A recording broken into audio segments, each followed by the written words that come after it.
This type of fish usually lives thousands of feet deep in the Pacific Ocean, and they don't know how or why this one ended up on our shore. This is the stuff of nightmares, some would say, but take a look. A rare fish out there. Look at that. It is usually found 2,000 feet beneath the sea where sunlight doesn't penetrate. Weird-looking deep-sea fish has popped up along a San Diego beach in the last 3 weeks. Lifeguards in Encinitas discovering this Pacific football fish on the beach last Friday.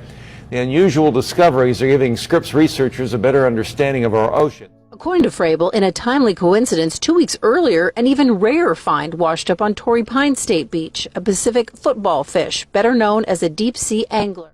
Believe it or not, this is the second football fish to show up on a San Diego beach in 2 months.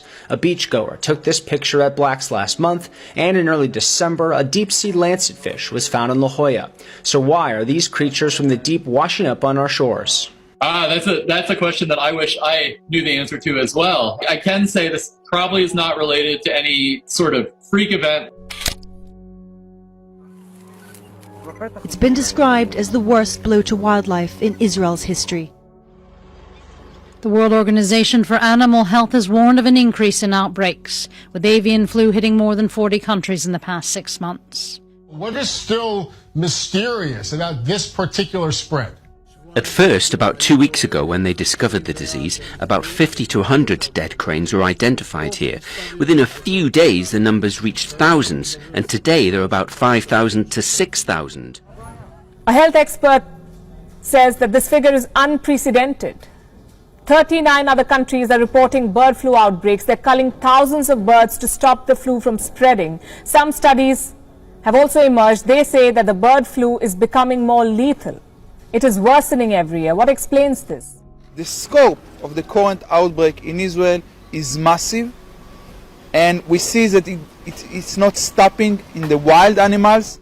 While mass infections are an annual occurrence, and the transmission of the H5N1 variant only rarely spreads to humans, scientists are researching why this year's outbreak has been so severe in certain areas.